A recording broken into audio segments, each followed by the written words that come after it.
Hey everyone, my name's Garrett Galow and I'm a product manager at WorkOS. Garrett, Chan, how's it going? it's going great. I'm excited.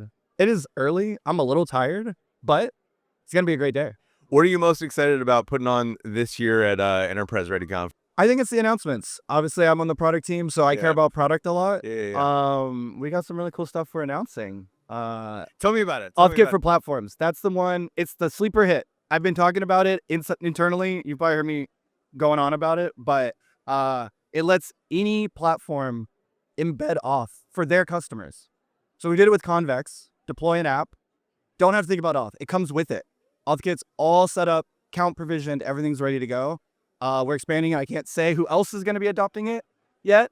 But yeah, we're growing that out and it's super exciting. It's the thing that is a true unlock, right? Yeah. How has the rollout been for AuthKit for platforms with Convex? Really smooth. Yeah. I'm not going to lie. At the start of the project, I was like, there's no way we can do this in like 4 weeks. But our engineers are great. Convex's engineers are great. And it happened. Yeah, really smooth. Like basically no problems. Nice. And it's great to just see, number go up. And we didn't have to do anything. We don't have to like go try and get these people to sign up for WorkOS. They just come right in and get started with Convex and WorkOS. If you had like a dream integrator, who would it be? Oh man. Kind of keeping it on the more B2B developer side, feel like a Cloudflare, like Workers, automatically deploy your app into Workers, have WorkOS integrate into that. I mean, obviously from just like pure scale, having like, as like ChatGPT starts having more apps being built, and they're kind of moving in that direction. Oh yeah, that'd be like having sick. like auth just built into the thing you're doing, connected to your directory. We already power the enterprise auth for OpenAI and ChatGPT. Yes. So just automatically bring your directory and have people be able to like sign in. This is one of the things that I thought was coolest about Convex Chef when it came out is that it built apps with the baseline authentication built into it. It was like the first time I had seen that where they like took their database, took their auth stuff and made it possible to just actually build a real app that you could share with somebody and they could log in, like have private data, etc. That was like a real revelation. So it's like, I'm super excited to see that happen with more platforms. I know auth. I've been doing auth stuff for like 10 years almost now. And every time I go build an app, I'm like how am I supposed to hash these paths? It's like, I don't really want to do any of this. This kind of sucks. What's one thing that people think is going to be way easier when building their own auth that prevents them from using a service like WorkOS AuthKit? The thing that I've learned from talking to a bunch of folks is when everyone's kind of approaching, whether it's like starting from scratch with auth or like, hey, you need the next feature, maybe you need SSO. Everyone's sort of thinking of like the 1 month, 2 month project. And like, that's pretty knowable. People have done these things before. They kind of know what you need to do, but no one thinks about the like 3 to 6 month maintenance, the additional like, oh, the customer wants to better do X. Oh, well, we didn't build that. So now we got to go build that. And all of those things always happen like under pressure. Right? No customer's like, oh, you have SSO, but you don't support ping identity. I can't use your app unless you do it. Okay, now sales is like, hey, we got to go do this. And it's like, well, when do we got to do this? Yesterday? Like, we're trying to sign the contract. Yeah. So that's the thing. It's like, it's really easy to be like, oh yeah, we're just going to do these 3 things. This is going to take us a month. But the like constant maintenance and like additional feature set is the thing that really burns people. And then they come back.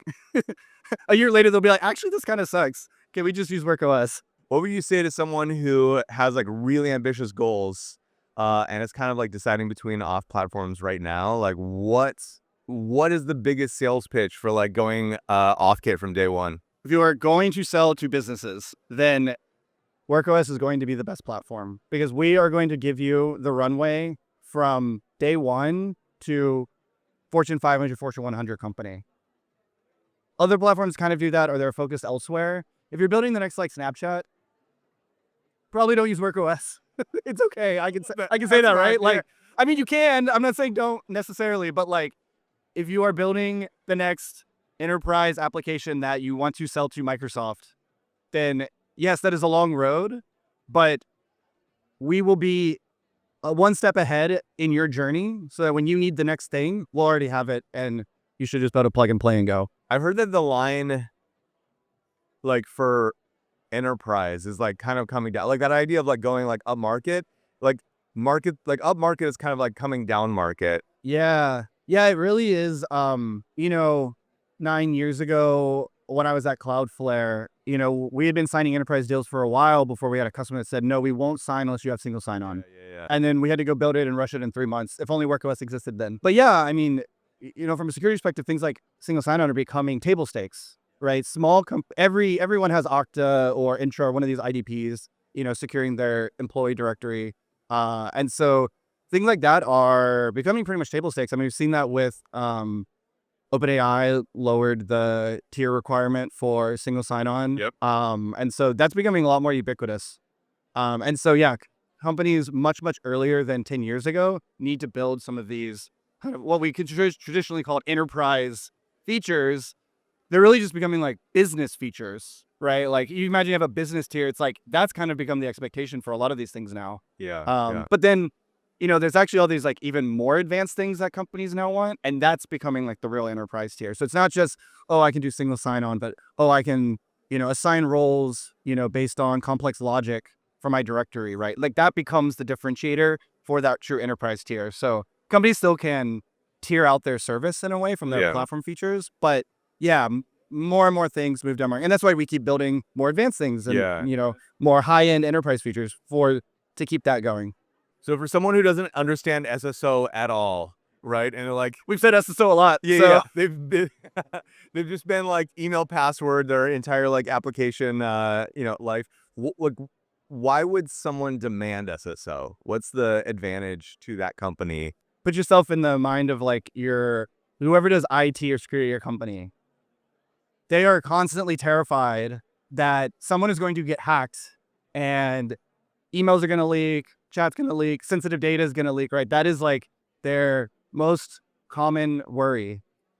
SSO means that they can be sure that all of the employees are logging into whatever systems they use, whether it's like a ChatGPT or any of the business applications that they use, is done securely, controlled, and visible to them.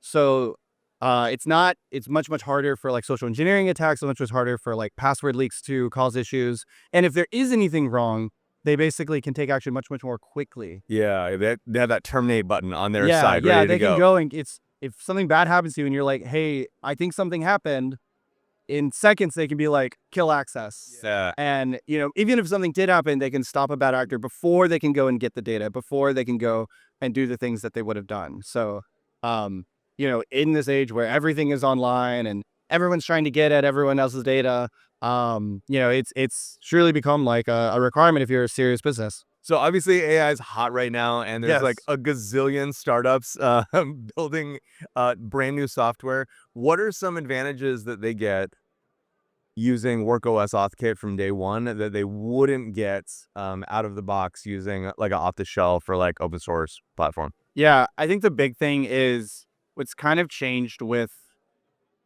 AI and these kind of companies is they need to integrate data much more quickly.